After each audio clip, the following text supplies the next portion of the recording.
15 अगस्त 1971 रात के करीब 1 बज रहे थे। जगह थी पूर्वी पाकिस्तान, जो कि आज के बांग्लादेश का चटगांव बंदरगाह। पूरा शहर गहरी नींद में था। पाकिस्तानी सेना जो उस समय पूर्वी पाकिस्तान पर कब्जा जमाए बैठी थी, अपने जश्न की तैयारी कर रही थी। 14 अगस्त को पाकिस्तान का स्वतंत्रता दिवस था और ठीक अगले दिन एक अजीब सी खामोशी छाई हुई थी। बंदरगाह पर बड़े बड़े मालवाहक जहाज खड़े थे। इनमें से कई जहाज अमेरिका और चीन से आए थे, जो पाकिस्तानी सेना के लिए हथियार, गोला बारूद और राशन लेकर के आए थे।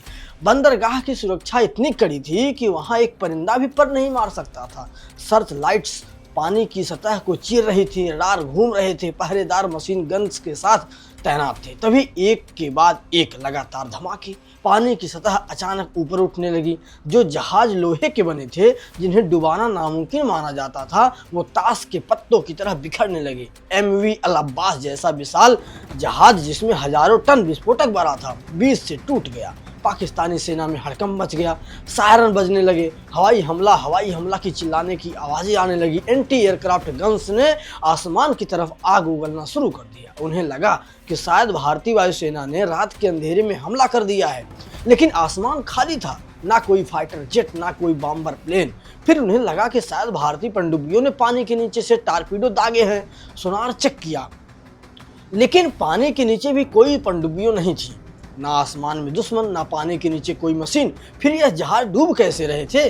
वो कौन था जो पाकिस्तान के नाक के नीचे उनकी सबसे सुरक्षित जगह पर तबाही मचा करके बिना एक भी गोली चलाए गायब हो गया? यह कहानी किसी फैंटम या भूत की नहीं है। यह कहानी है उन मुट्ठी भर निडर नौजवानों की, जिन्होंने सांस रोक करके मौत को गले लगा करके दुनिया के इतिहास का सबसे खतरनाक साइलेंट वार यानी खामोश युद्ध लड़ा। नमस्कार साथियों, आज हम सौरभ मिश्रा आपकी सोसाइटी में हैं और हम पानी की गहराइयों में छिपे उस राज से पर्दा उठाएंगे जिसे ऑपरेशन जैकपॉट के नाम से जाना जाता है। एक ऐसा मिशन जिसने 1971 की जंग का रुख ही मोड़ दिया।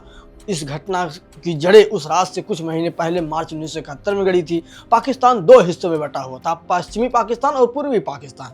हुकूमत पश्चिम की थी, लेकिन संसाधन और जनता पूर्व की थी। जब पूर्वी पाकिस्तान ने अपनी आवाज़ उठाई तो जवाब में उन्हें मिला ऑपरेशन सर्च लाइट। यह एक नरसंहार था। पाकिस्तानी सेना ने अपने ही लोगों पर गोलियां चलानी शुरू कर दी। ढाका यूनिवर्सिटी से लेकर के गांवों तक लाशों के ढेर लग गए। जान बचाने के लिए लाखों शरणार्थी भारत की तरफ भागने लगे। भारत की प्रधानमंत्री इंदिरा गांधी और सेना प्रमुख जनरल सैम मैनिक 100 के सामने एक बड़ी चुनौती थी। भारत सीधे तौर पर युद्ध नहीं छेड़ सकता था, क्योंकि अंतर्राष्ट्रीय दबाव बहुत ज्यादा था, लेकिन हाथ पर हाथ धरे बैठना भी मुमकिन नहीं था। शरणार्थियों का जो बोझ था वो भारत की अर्थव्यवस्था को तोड़ रहा था। हमें कुछ ऐसा करना था जो दुश्मन को अंदर से खोखला कर दे, उसकी सप्लाई लाइन काट दे, क्योंकि कोई भी सेना भूखे पेट या बिना गोलियों के नहीं लड़ सकती। और पाकिस्तान की सारी सप्लाई, तेल, हथियार, राशन समुद्र के रास्ते जहाजों से आती थी। अगर इन जहाजों को रोक दिया जाए तो पाकिस्तानी सेना अपने आप घुटनों पर आ जाएगी। लेकिन सवाल यह था कि यह करेगा कौन? भारतीय नेवी अभी खुले तौर पर युद्ध में नहीं उतर सकती थी। यहीं से जन्म हुआ एक ऐसे आइडिया का जो सुनने में पागलपन लगता था। नई दिल्ली के नॉर्थ ब्लॉक के बंद कमरों में एक गुप्त बैठक चल रही थी। नेवल इंटेलिजेंस के डायरेक्टर कैप्टन मिहिर राय और naval chief admiral SM Nanda ने एक अजीब प्रस्ताव रखा। उनका कहना था कि हम अपनी नेवी के जहाज नहीं भेजेंगे, हम मुक्ति वाहिनी के उन नौजवानों का इस्तेमाल करेंगे जो भारत भाग करके आए हैं। लेकिन यहाँ एक बहुत बड़ी समस्या थी। यह नौजवान कोई सैनिक नहीं थे, यह छात्र थे, किसान थे, मछुआरे थे। इन्होंने कभी बंदूक नहीं पकड़ी थी, कभी अनुशासन नहीं देखा था। क्या इन्हें दुनिया के सबसे खतरनाक नेवल मिशन के लिए तैयार किया जा सकता था? कैप्टन मिहिर राय का जवाब था हाँ, क्योंकि उनके पास वो हथियार है जो किसी ट्रेनिंग में बड़ा है। बदले की आग, उन्होंने अपने परिवार को मरते देखा है, वह किसी भी हद तक जा सकते हैं। इस मिशन का जिम्मा सौंपा गया एक बेहद सख्त और काबिल ऑफिसर को, कमांडर MA सामंत को। कमांडर सामंत को कोवर्ट ऑपरेशंस का हेड बनाया गया। उन्हें कहा गया कि इन लड़कों को ऐसी ट्रेनिंग दो कि यह पानी के अंदर भी सांस ले सके और दुश्मन के जहाज को बिना भनक लगे उड़ा सके। साथियों, किसी भी सेना के लिए सबसे बड़ी ताकत उसके अवसर होते हैं। मुक्ति वाहिनी के पास जोश था, लेकिन अनुभव नहीं था। उन्हें लीड करने के लिए किसी एक्सपर्ट की जरूरत थी, और यह एक्सपर्ट मिले एक बहुत ही फिल्मी और रोमांचक तरीके से। मार्च 1971 में फ्रांस के टूलान शहर में एक पाकिस्तानी पनडुब्बी PNS मैग्रो खड़ी थी। इस पनडुब्बी के क्रू में कुछ बंगाली अफसर भी थे। जब उन्होंने रेडियो पर सुना कि उनके देश यानी पूर्वी पाकिस्तान में उनकी माँ बहनों के साथ क्या हो रहा है तो उनका खून जो है वो खौल उठा। इनमें एक नाम था अब्दुल वाहिद चौधरी और उनके साथ साथियों ने एक बहुत बड़ा फैसला लिया। उन्होंने पाकिस्तानी नेवी से बगावत करने की ठान ली। सोचिए, विदेश की धरती पर जहां पाकिस्तानी खुफिया एजेंसी ISI की नज़र उन पर थी, वहां से भागना मौत के मुंह से निकलने जैसा था। ये 8 जाबाज, जिन्हें बाद में इतिहास ने द 8 सबमरीनर्स कहा, अपनी जान हथेली पर रख करके वहां से भागे। वो स्पेन पहुंचे, फिर वहां से भारतीय दूतावास की मदद से भारत आए। इन 8 लोगों का भारत आना ऑपरेशन जैकपॉट के लिए गेम चेंजर साबित हुआ।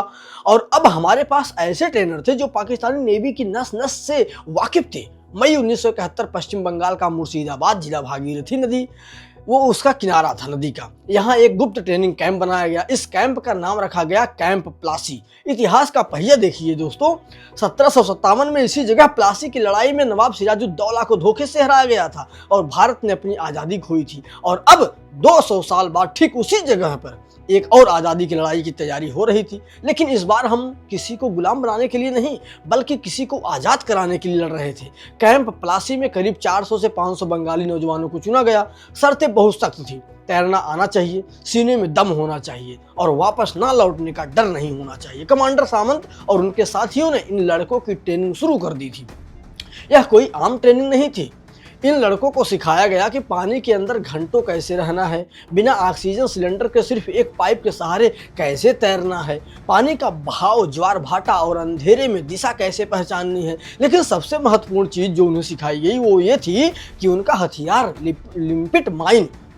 लिम्पिट माइन देखने में यह एक छोटे कछुए या उल्टी कढ़ाई जैसी होती थी। इसके अंदर शक्तिशाली विस्फोटक भरा होता था, बम, और इसके नीचे लगे होते हैं बहुत ही ताकतवर चुंबक। कमांडोज को सिखाया गया कि उन्हें तैरते हुए दुश्मन के जहाज के नीचे जाना है और पानी के अंदर ही जहाज के पेंदे यानी लोहे की सतह पर इस माइन को चिपकाना है। यह चुंबक इतना तेज होता था कि एक बार चिपक गया तो उसे हाथ से निकालना नामुमकिन था। लेकिन खतरा इसमें नहीं था, खतरा था इसकी टाइमिंग में। माइक लगाने के बाद, माइन होता है उसको लगाने के बाद कमांडो को वहाँ एक सेफ्टी पिन खींचनी होती थी। पिन खींचते ही एक केमिकल रिएक्शन शुरू हो जाता था जो डेटोनेटर को एक्टिवेट करता था। लेकिन यह रिएक्शन पानी के तापमान पर निर्भर करता था। कभी कभी यह 30 मिनट में फट सकता था, कभी 2 घंटे में। सोचिए, आप पानी के नीचे हैं, आपके हाथ में एक बम है, आप उसे जहाज पर चिपका रहे हैं और आपको पता है कि अगर थोड़ी सी भी गलती हुई या टाइमर जल्दी चल गया तो आपके शरीर के चिथड़े उड़ जाएंगे और पानी का रंग लाल हो जाएगा। यह सुसाइड मिशन से कम नहीं था। अगस्त का महीना आ गया, मानसून अपने पूरे जोर पर था, नदियाँ उफान पर थी, ट्रेनिंग पूरी हो चुकी थी। अब इम्तहान की घड़ी थी और इन 400 कमांडोज को छोटे छोटे ग्रुप्स में बांटा गया और बॉर्डर पार करवा करके पूर्वी पाकिस्तान के अलग अलग ठिकानों पर भेज दिया गया। उनके निशाने 4 प्रमुख बंदरगाह थे। चटगांव बंदरगाह सबसे बड़ा और अहम, फिर मुंगला, चांदपुर और नारायणगंज बंदरगाह था। यह कमांडोज अपने टारगेट के पास पहुंच करके छिप गए। वो लोकल मछुआरे के भेष में थे, जिनमें वो झाड़ियों में टूटी नाव में छिपे रहते और रात को रेकी करते। उन्हें इंतजार था कि एक सिग्नल का। किसका? एक सिग्नल का। यह सिग्नल उन्हें कैसे मिलता? मोबाइल फोन थे नहीं, वाकी डाकी पकड़े जाने का डर था। तो भारतीय नेवी ने संचार का एक अनोखा तरीका निकाला। All India radio. तय यह हुआ कि आकाशवाणी के कोलकाता स्टेशन से एक खास गाना बजाया जाएगा। यह गाना पूरी दुनिया के लिए सिर्फ मनोरंजन था, लेकिन उन छिपे हुए कमांडोज के लिए यह मौत का फरमान था। 13 अगस्त 1971 सुबह के समय रेडियो पर एक गाना बजा। यह मशहूर गायक पंकज मलिक का गाना था। गाने के बोल थे, आमार पुतुल आज के प्रथम जावेद ससुर बाड़ी, मतलब मेरी गुड़िया आज पहली बार अपने ससुराल जाएगी। आम आदमी के लिए यह एक मासूम गाना था, लेकिन कमांडोज के लिए इसका मतलब था स्टैंड बाय, 24 घंटे के अंदर हमला करना है, तैयार हो जाओ। कमांडोज ने अपनी माइंड चेक की, अपने फिनस और चाकू तैयार किए, आखिरी बार अपने साथियों को गले लगाया। अगले दिन 14 अगस्त पाकिस्तान अपना स्वतंत्रता दिवस मना रहा था। ठीक उसी समय रेडियो पर दूसरा गाना बजा, आमी तोमाए जो तो सुनिए छिलेम गाना, मतलब मैंने तुम्हें जितने भी गीत सुनाए, इसका मतलब था अटैक, आज रात ही हमला करना है। यह 14 और 15 अगस्त की दरमियानी रात थी। नियति का खेल देखिए, जिस दिन भारत 1947 में आज़ाद हुआ था, उसी तारीख को 1971 में बांग्लादेश की आज़ादी की नींव रखी जा रही थी। रात घनी थी, आसमान में बादल छाए हुए थे जिससे चांद की रोशनी भी गायब थी। चटगांव बंदरगाह पर पानी एकदम काला और शांत था। कमांडो लीडर AW चौधरी ने अपनी घड़ी देखी, आधी रात हो चुकी थी।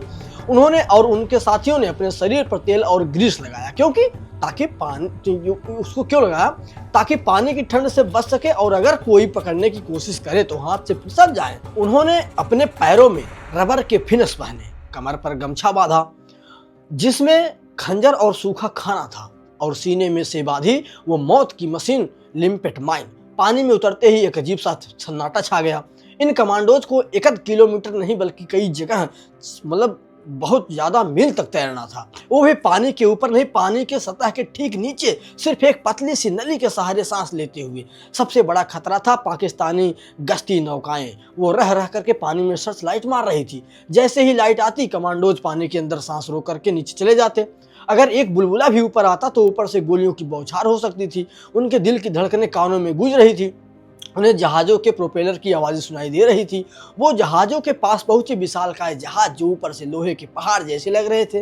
कमांडोज ने अपने चाकू से जहाज के पंधे पर जमी काई को साफ किया, फिर क्लिक लिम्पेट माइन को चुंबक से चिपका दिया। एक जहाज पर एक माइन काफ़ी नहीं थी, बड़े जहाज़ों पर 5-6 माइन्स लगाई गई। हर माइन्स का टाइमर सेट किया गया 45 मिनट। अब उनके पास भागने के लिए सिर्फ 45 मिनट थे और भागना भी उसी पानी के रास्ते था। तैर करके थकान से बदन टूट रहा था, लेकिन रुकने का मतलब था कि मौत। रात के 1:40 हो गए।